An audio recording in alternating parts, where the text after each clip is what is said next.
So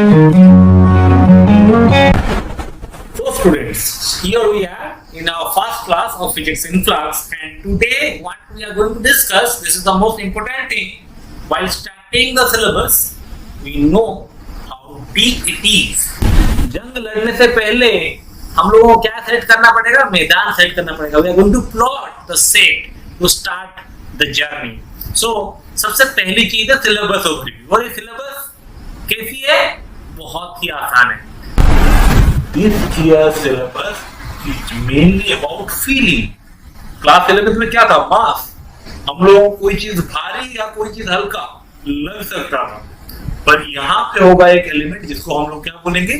charge, जो कि दिखाई नहीं देता. क्या करना पड़ता है?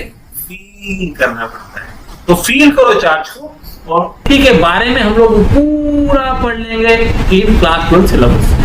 तो क्लास 12 के पूरा सिलेबस को हम लोग इलेक्ट्रोमैग्नेटिज्म बोल सकते हैं. और इलेक्ट्रोमैग्नेटिज्म किसकी कहानी है? इलेक्ट्रोमैग्नेटिज्म दो प्रेमियों की कहानी. और दो प्रेमी कौन है? सबसे पहला है मिस्टर इलेक्ट्रॉन और सबसे नाजुक सी कली है मिस मैग्नेट.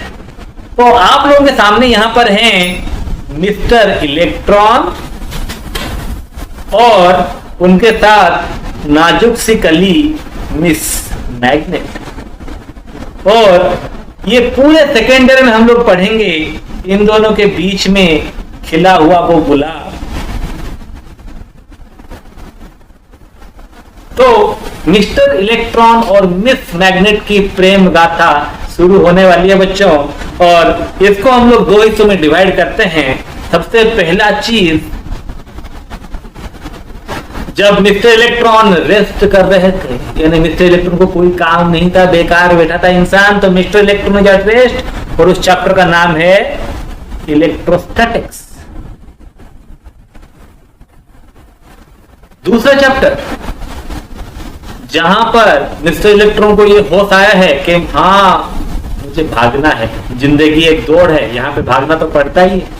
और मिस्टर इलेक्ट्रॉन भागते गए और भागते गए.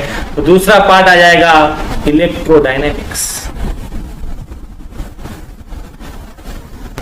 So electrostatics is the branch of physics in which we are going to deal with the properties of a charged particle at rest.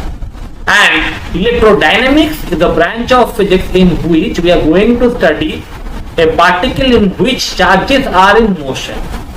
So very important students, charged particle is at rest, electrostatics. Charged particle is in motion, electrodynamics. अभी electrodynamics जो है वो भी दो हिस्सों में divide हो सकता है. जैसे कि जो है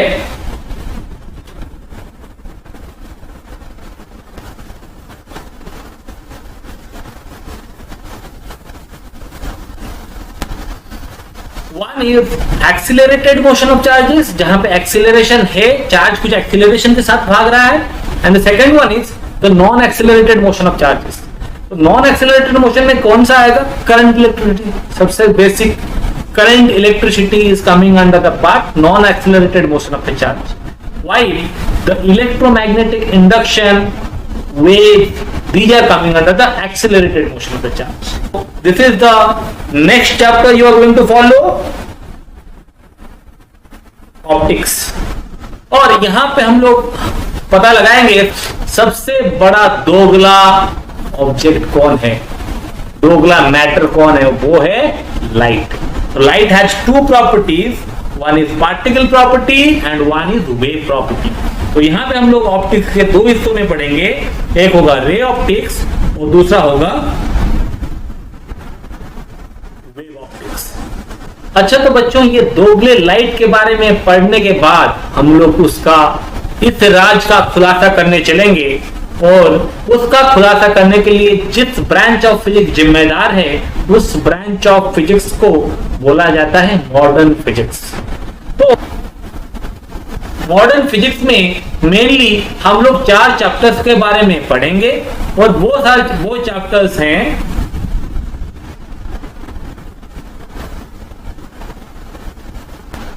dual nature of matter and radiation,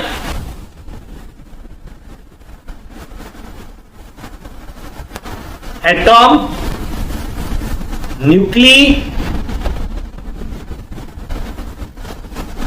और जो लास्ट चैप्टर है जो हम लोग पढ़ने वाले हैं बच्चों, वो है प्योरली एप्लीकेशन बेस्ड चैप्टर, और उसको बोलेंगे semiconductor electronics. In semiconductor electronics, we are going to discuss how actually the mobile phone connects with its network, how actually a tablet or a computer works on digital processing. All these things we are going to discuss in semiconductor electronics. So ये था आपके पूरे syllabus का एक detail overview. तो आप लोग देख सकते हैं यहाँ पे हम लोग कम से कम 14 चैप्टर्स पढ़ने वाले हैं, और ये 14 चैप्टर्स मैं आपको अगले एक साल के अंदर पूरा पढ़ाने वाला हूँ। और साथ ही साथ हम लोग जेईई और नीट के बहुत सारे अच्छे सवाल सॉल्व करने वाले हैं। ये था आपका पूरा सिलेबस बच्चों। In detail we have discussed all the chapters and what are going to be the context in the chapter. If you like this video, then please hit the like button, share it to your friends and subscribe it for further updates. Thank you everyone. I hope you have enjoyed this class.